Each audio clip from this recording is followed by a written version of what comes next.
Alam nyo na guys, kaya ito kahirap mag-wiring. Kailangan papaganahin mo yung utak mo. Kasi pag hindi mo napagana yung utak mo guys, sasabog yung bahay. So ito yung ano niya. Ito, line 1. Ayan. Hoy, gana. Hoy, gana. Ano? Okay. Kung sa mga pre, ngayong araw ay magla-line tayo ng ilaw dito sa loob ng kwarto ko. Kasi ang ginawa ng electrician nito sa ilaw, isang switch, lahat ng ilaw nagana na lahat. So nasindi na. So ang gagawin natin, bawat switch ay bawat ilaw ay may kanya-kanyang switch. Ito yung gagamitin natin, yung tatlong switch. Ayan.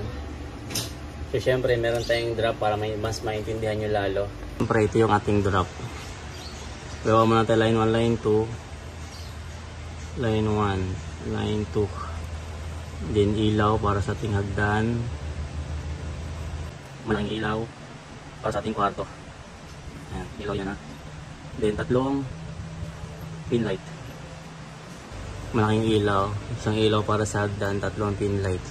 So sa loob ng kwarto yan. So dyan, switch. Tapos line na tayo para sa ating ilaw para sa hagdan. Tap natin sa line 1. Ito guys yung ating line 2, tap natin sa switch. Ayan. Kasi ito guys, tap natin diretso sa switch. Ngayon ito naman, yung ating line na yan. So ito magtatap ko sa line 1 natin. Dito magtatap sa switch. Line dito na magka-connect. Ayan. Switch. Isang line para sa line 1, line 2. Lockdown lang natin yan. Ayan. Tapos itong isang wire ay dito sa switch. Ayan. Goods. Makakapit itong gagawin pag hindi nyo alam. Grabe naman. Sige sabihin. Ito na yung line 2 natin. Ito pa yung isa. Pwede tayo dyan mag-tap. Switch.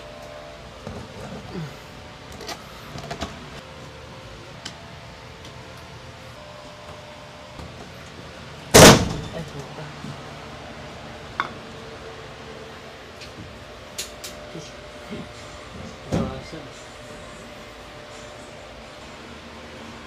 So ngayon mga pre, nagka-problema tayo kasi dito yung switch ng lahat.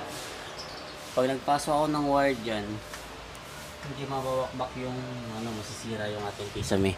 So magbabago na lang ako ng switch. So dito ko nilalagay sa loob yung switch. Dito na sa loob na to. Dito nilagay yung switch. Papalusot natin doon.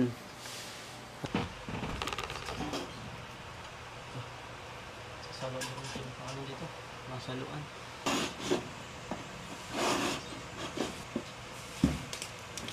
Torso. Ito na nga guys, yung ating ilaw na nabili natin.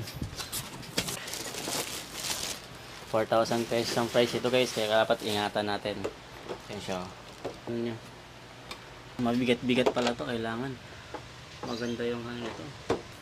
So ilagyan mo natin ng line. Ano nangyayari? Nakatanggal na lahat. Ayan na, nakatanggal na lahat kasi kailangan nating i-line yung ating mga switch talaga. So bagong line, tanggal lahat ng switch, ay tanggal lahat ng ilaw na yan. So dito maglalagay tayo pin light. Dito guys, naglagay na pala tayo ng jumper sa switch.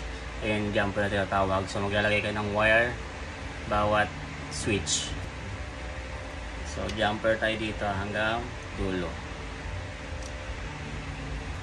So sa line, sa main source natin dito sa line 2, yan yung isa dyan, naka-reserve yan sa kanya.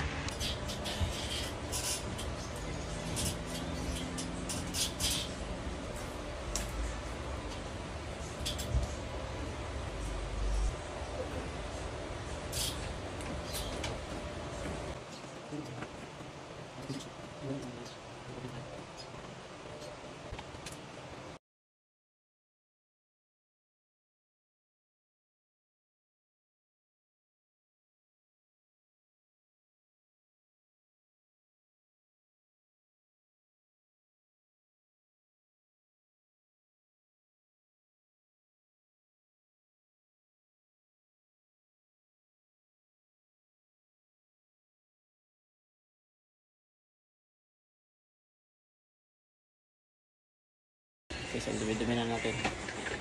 Oh. Yan. Yan siya guys. Yan.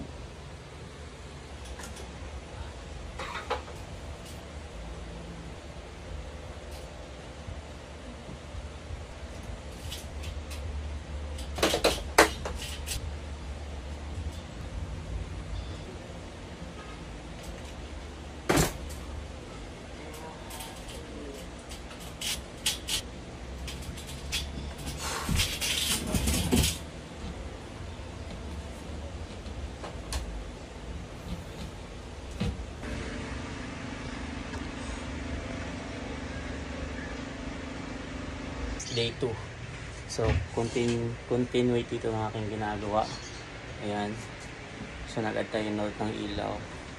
Tsaka yun doon. Ako ng isang pin light. Ayan yung mga wiring natin. Oh. Goods na yan guys. Dito yung switch natin. Tapos ito guys, ayusin pa natin to. Baguhin natin, lagyan natin doon ng isa pang outlet. Mahirap mag-wiring. Kailangan papaganahin mo yung utak mo, kasi pag hindi mo napagana yung utak mo guys, sasabog yung bahay.